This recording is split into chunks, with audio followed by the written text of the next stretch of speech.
Sunak out a bit. I know we don't know, but I'm going to ask you anyway because I keep doing that. What do you think Rishi Sunak is going to do about HS2?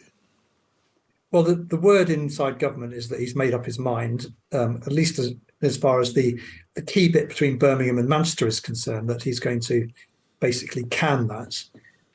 There's still apparently a bit of an open question about whether the line from Birmingham down to London will eventually make it into Euston Station or whether it will terminate, as the current plan is, at Old Oak Common, an old railway yard out in the suburbs of West London.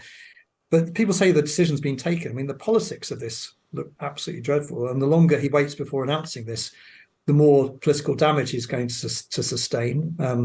We saw in the Times today, George Osborne and Michael Heseltine condemning in the strongest possible terms the idea of killing the leg between Birmingham and Manchester. And I just personally find it incredibly depressing. I was down in Devon this weekend looking across the HS2 to the line that Brunel built down to Cornwall, which goes, you've probably been on that train, John, where it goes along the coast, through tunnels, right along the seafront, through some of the most inhospitable terrain for railway building. He built that 175 years ago. Victorians in top hats going around on horseback.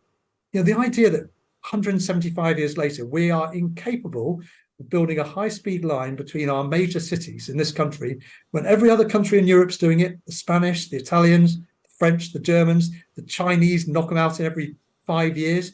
I mean, it's a national humiliation. I think I have been on that train actually. It's quite an experience, with the vapor pouring out of the smokestack. I even got to ride on the footplate for a while and shovel coal into the furnace.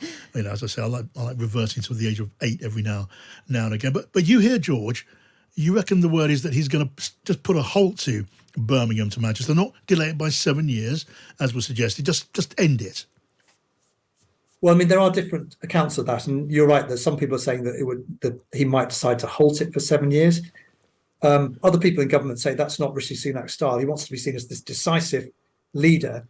And what's the advantage of fudging it? You don't get you get the worst of all worlds in that respect. I mean, why would you delay it and then say you're going to build it in seven years later, when all the engineering has to be put on ice, staff have to be laid off? I mean, who really believes that it will be revived after 7 years? To gain what? I mean, the British government can afford to pay for this railway. The idea that we need to save up our money for 7 years to actually get enough money to build it and then build it 7 years later, I mean, it's nonsense. Either you're going to do it or not. And I think a delay is probably from a political point of view as well as from an engineering point of view the worst of all worlds.